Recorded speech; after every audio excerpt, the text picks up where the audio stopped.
Today I'm going to go through the book 0 to 1 by Peter Thiel, co-founder of PayPal and Facebook investor. So he argues that monopolies are good for society because monopolies are caused by other companies providing value which causes them to dominate the market. Here are the 4 main competitive advantages which cause a company to dominate a market and have a monopoly. So the first is economies of scale, which leads to the competitive advantage of having lower prices.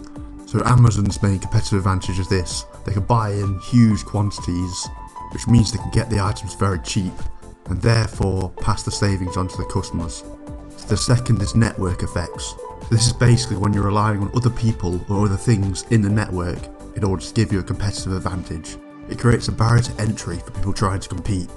So Facebook have this network effect by people having friends on Facebook, so a social network. This keeps any direct competitors out because people only go on Facebook because their friends are there. So someone has to create that same network effect in order to compete. Companies such as the phone network EE also have network effects, but in this case it's infrastructure. So they have a large infrastructure network of phone pylons and therefore better coverage, which competitors have to replicate in order to compete. There's also technological advantages. This is where a company would have better technology or better processes in order to create a better product or provide a better service. For example, Google have better technology than other people, therefore they can create their search algorithm be better than other companies, so they can't compete.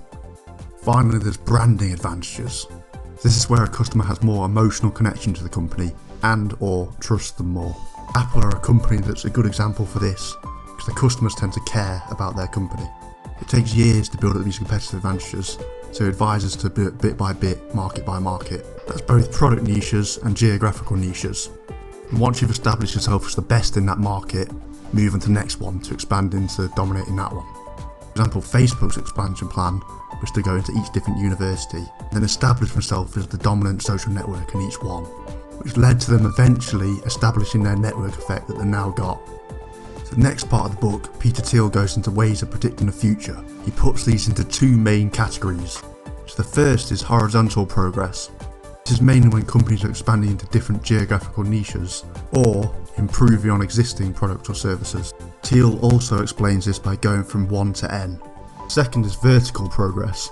This is where a company would create a brand new product that didn't exist before, or create a new method of doing something. An example of this would be Google's new method of searching for websites back in 1998, or when Apple invented the first ever smartphone. He describes this type of progress as going from 0 to 1. As you can probably imagine, vertical progress is far more difficult to predict than horizontal, because it's far more random. Next, he talks about how companies don't analyse and understand the market opportunity before they launch their company. He come up with a list of 7 questions that every company should ask before they launch. So the first is the engineering question. Do you or your employees have the skills to make a true technological breakthrough in the market? There's the timing question. Is this the right time to start your business? Are the trends following this?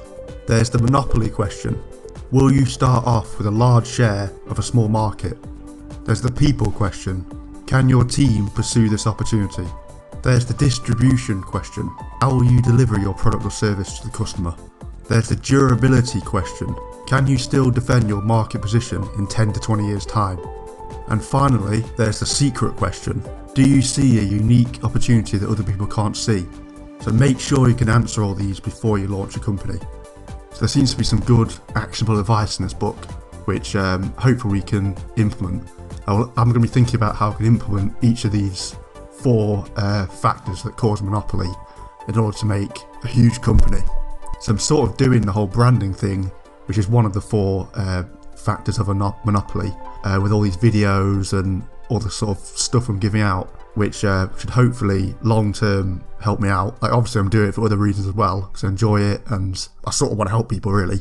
But yeah, that's at least one factor that I'm concentrating on in order to create a huge company. So you guys could do a similar thing by concentrating on giving back to your customer base, or I don't have a customer base at the moment, but if you do have a company right now, a brand, you can think about how you can give them value in order to make them like you more and build a relationship with the customer and ultimately sell them more eventually. Obviously with this kind of stuff, like, you gotta sell a good product as well. Like, that's the main bit. This is all just stuff that'll help you out, but the product's the main part in my opinion. So I think the other 3 main factors that he says are more difficult to implement, but I think it's the sort of thing that you'll get as you hire good people and as you expand and get these competitive advantages, and also through implementing it stage by stage, like he says, market by market, product by product, niche by niche. So when I launch my brand, I'm going to be launching purely in the UK market and purely small gadgets, not going into like phones or any of that stuff, because I haven't got enough network effects to make me succeed in that, or economy of scale, any of this stuff that he says. But I've got branding and I've got will by then. Then the plan will be to build up my technological advantages and my network effects and my economies of scale, and I'll have branding anyway in order to compete with the big boys. I realise this sounds a bit stupid at the moment, but I do need to build up some kind of an ecosystem like Apple have with their iOS stuff in order to have network effects, which again, that's what they have at the moment. It's the main thing they have. Well, along with branding and technological and economy of scale, they have everything basically. That's why they're the most valuable company in the world. So another example of how you could implement this is, say if you're in the supplement industry, according to this you'd start off selling, say, protein powder in the United States, and then expand into creatine in the UK and United States, then Europe and other places, so bit by bit, product niche by product niche. I know I'm sort of going off a little bit, but like, I think Amazon could be in trouble. The Amazon retail side could be in trouble based on this in the future. So if or when 3D printers become mainstream, that'll eliminate their economies of scale and it'll eliminate their network effects of their infrastructure, which makes them able to get the product to you fast. Like, both of them are gone, so like, they haven't really got anything else. Like the branding, they haven't got much of that because no one really cares about them. So I think they could be in trouble. Like the actual retail side, again, they've got other stuff, but retail side. If you like this video, smash that like button, comment your thoughts or how you think you're going to implement all this stuff, share this to your mates or someone who you feel it will help, and finally, if you want more videos like this, hit that subscribe button.